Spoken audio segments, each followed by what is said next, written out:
Barrister Syed Saidul হক সুমনকে সাময়িক অব্যাহতির সিদ্ধান্ত নেওয়া হয়েছে। ব্যারিস্টার সাইদুল হক সুমনকে অব্যাহতি দেওয়া হয়েছে। গেল রাতে চ্যানেল 24-কে এই তথ্য জানিয়েছেন দলটির সাধারণ সম্পাদক।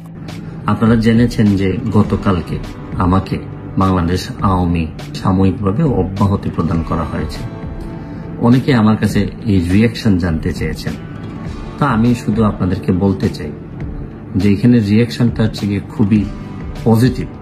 আমি বিশ্বাস করি দল যখন কোনো সিদ্ধান্ত নেয় তখন দলের ভালো হবে এরকম চিন্তা করেই সিদ্ধান্ত। আওয়ামী লীগের তকমা গায়ে দিয়ে সারা তারা ছাড়ি দেন। কি হয়েছেন আপনি? আওয়ামী লীগ করেন তো হয়েছেন কি? আপনি দেশটি আপনার, আপনি আওয়ামী লীগ করেন, কিন্তু শেখ হাসিনা যেখানে বলেছে যে আমি সকালবেলা ঘুমের থেকে উঠে নামাজ আদায়। আসসালামু আলাইকুম দর্শক, দেশ দেশের বাইরে থেকে যারা এই মুহূর্তে আমার ভিডিওটি ওপেন করেছেন সবাইকে অসংখ্য অসংখ্য ধন্যবাদ। দর্শক, প্রথমেই শুনবেন শিরোনামে আপনারা শুনেছেন ব্যারিস্টার সুমনকে দল থেকে বহিষ্কার করা হচ্ছে। কেন এই সাময়িক বহিষ্কার, এর তথ্য ফুল জানতে আমাদেরকে আজকের এই পুরো ভিডিওর অংশ দেখতে হবে। এদিকে সেই ভাইরাল হকার কেন বা ব্যারিস্টার সুমনের পিছনে লেগেছে, আর এটাই কি কাল হয়ে গেল ব্যারিস্টার সুমনের, নাকি কি কারণে ব্যারিস্টার সুমন পদত্যাগ করছেন এবং পদত্যাগ হচ্ছেন, যে সূত্রটা আপনাদেরকে আজকে কঠিনভাবে বুঝাবো।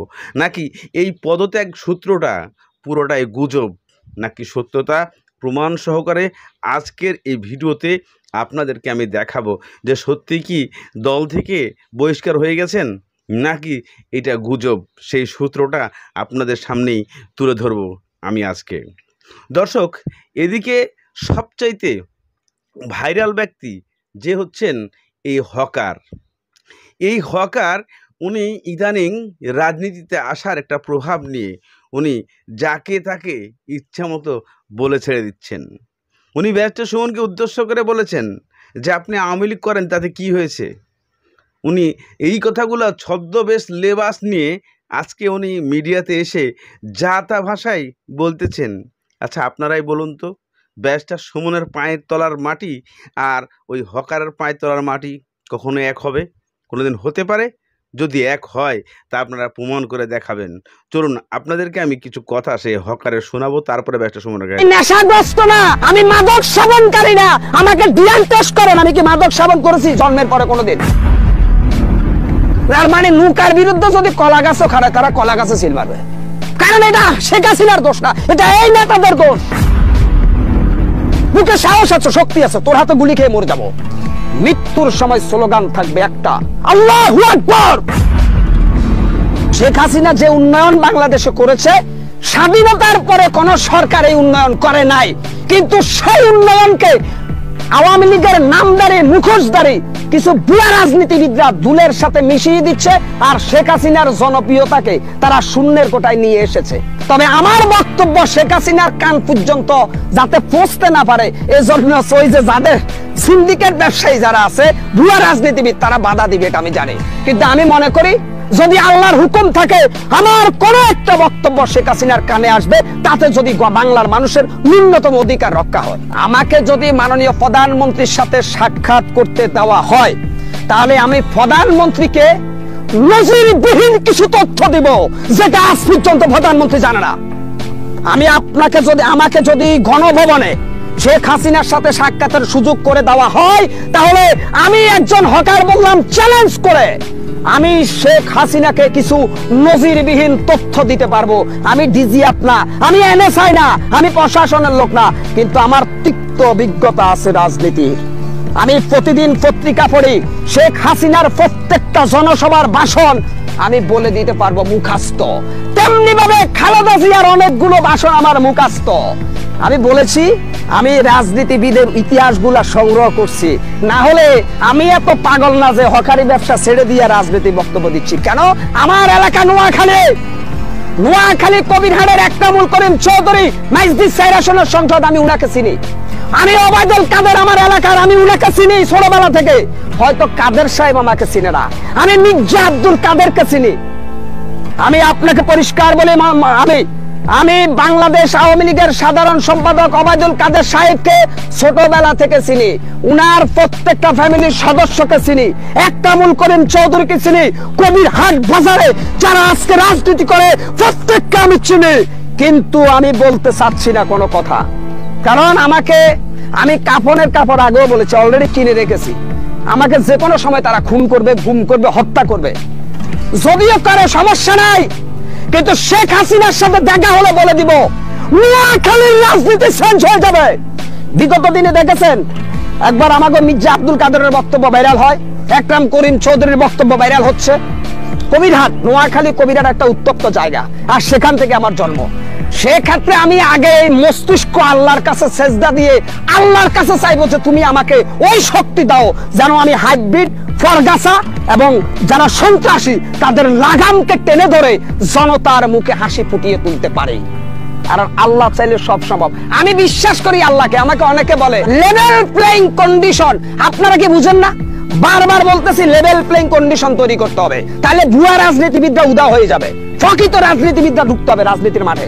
এখন তো ভুয়া রাজনীতিবিদের সংখ্যা বেশি রাজনীতিতে, প্রকৃত রাজনীতিবিদ হারিয়ে যাচ্ছে ভুয়া রাজনীতিবিদের অত্যাচারে। মিয়া, আমি সেটা চাচ্ছি যেন প্রকৃত রাজনীতিবিদ, আর বিশেষ করে ছাত্র রাজনীতি না করে আপনি রাজনৈতিক ময়দানে নেতৃত্ব দেওয়ার অধিকার রাখেন না। আপনাকে আগে ছাত্র রাজনীতি করতে হবে।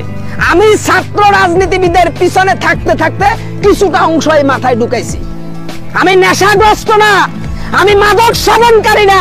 আমাকে ডিএনএ টেস্ট করেন, আমি কি মাদক সেবন করেছি জন্মের পর? দর্শক, ইতিমধ্যে আপনারা সেই ভাইরাল হকারের কথাগুলো শুনেছেন।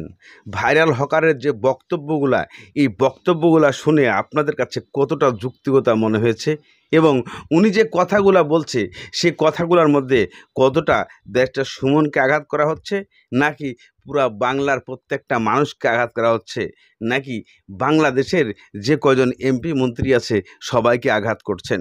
দর্শক, প্রতিনিয়তই কিছু মানুষ আছে যারা নিজেকে সেলিব্রিটি বানাতে, নিজেকে অনেক কিছু বানাতে আজকে অবশেষে একজন হকার উনি এসে রাজনীতির মাঠ গরম করার চেষ্টা করছে।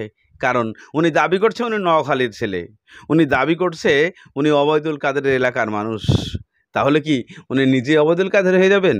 এ সমস্ত অবাস্তব কথাবার্তাকে পুঁজি করে ব্যারিস্টার সুমনকে ইঙ্গিত করে যে সমস্ত বক্তব্যগুলো উনি দিয়েছেন, এর জবাবটা সঠিকভাবে একসময় ঠিকই আমরা দিয়ে দেব, অথবা ব্যারিস্টার সুমন দিয়ে দেবে। কিন্তু ব্যারিস্টার সুমনকে নিয়ে যে বক্তব্যগুলো বলা হয়েছে, আমরা কিছুক্ষণের মধ্যেই ব্যারিস্টার সুমনের কাছে চলে যাব যে ব্যারিস্টার সুমন কি বলছেন এর প্রেক্ষিতে এবং কি বলেছিলেন এই বক্তব্যের বিনিময়ে।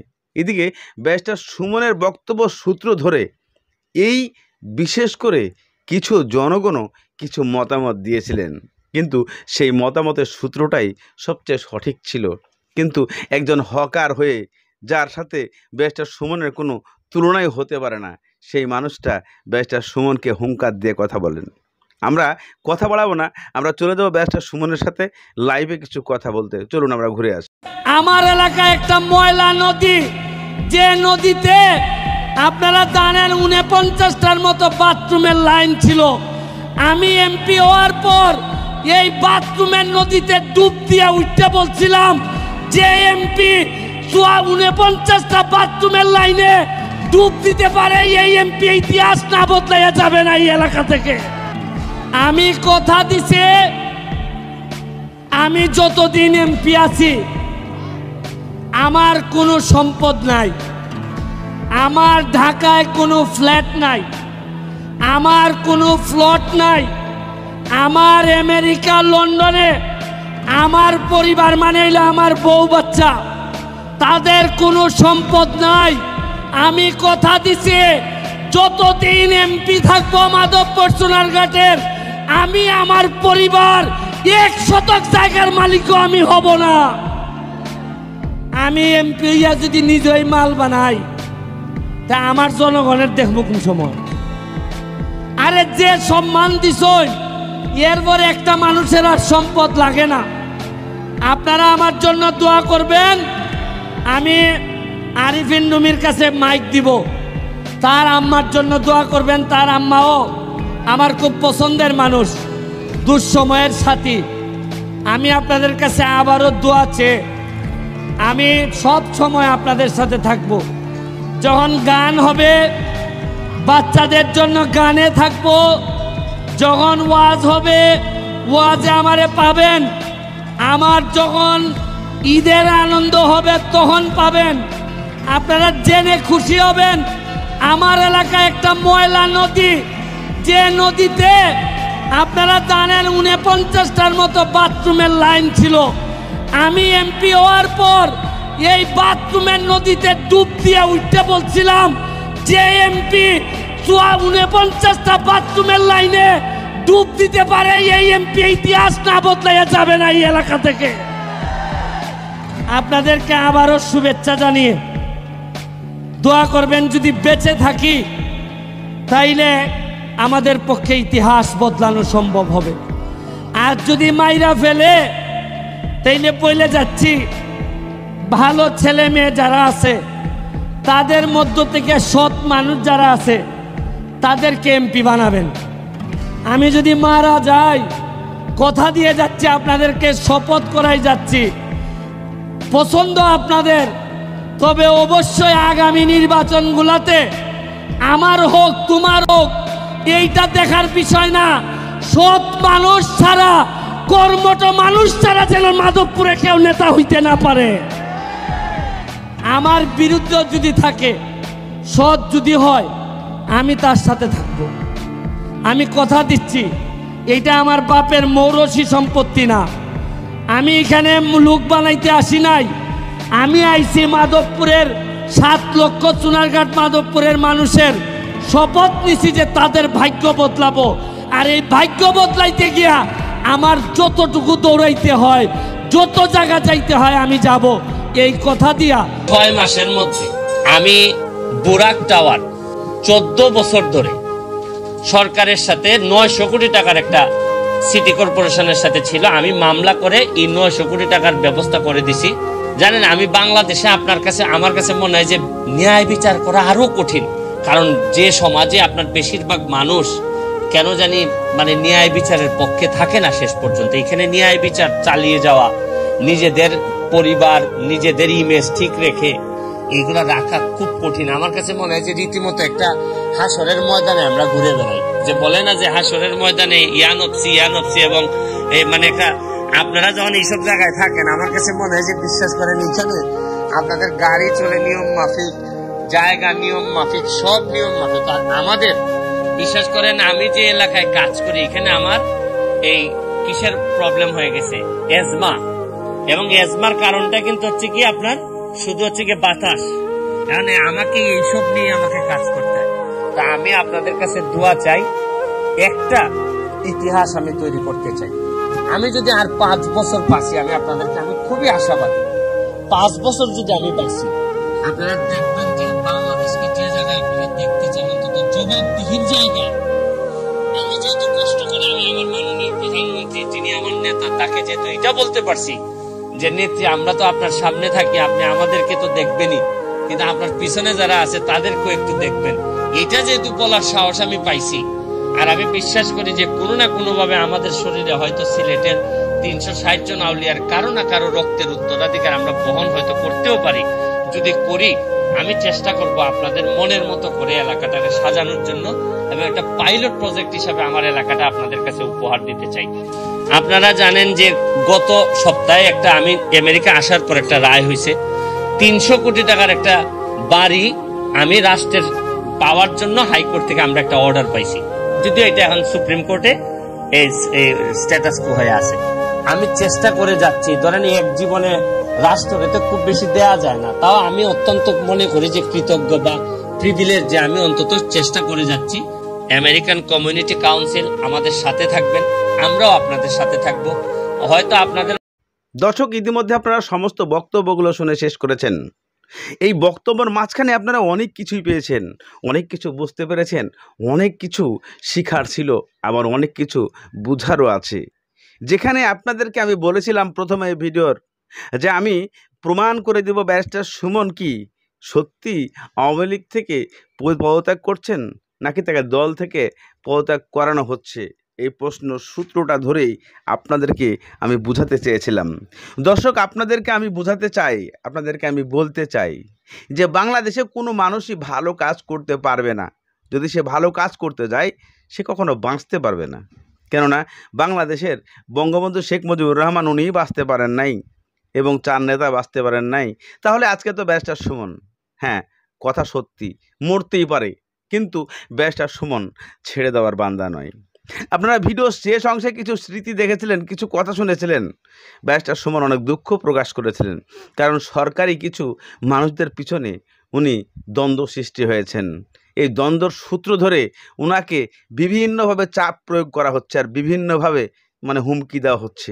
এই চাপ প্রয়োগ হুমকির কারণে উনি নিজেই বলেছিলেন প্রয়োজনে আমি দল থেকে পদত্যাগ করে চলে যাব। এটাই ছিল মূল সূত্র এবং মূল দৃশ্য। কিন্তু এখানে আমাদের বাংলাদেশে কিছু সিস্টেম চলে এসেছে যে সত্যকে মিথ্যা আর মিথ্যাকে সত্য প্রমাণ করার। যেমন বর্তমান বাংলাদেশে একটা অ্যাপস ঢুকেছে এআই। এই এআই দিয়ে অনেক কিছুই তারা তৈরি করে সত্যকে মিথ্যা আর মিথ্যাকে সত্য। আজকের এই ব্যারিস্টার সুমনের পদত্যাগ সম্পূর্ণ মিথ্যা। দর্শক, আজকের এখানে প্রমাণ করল।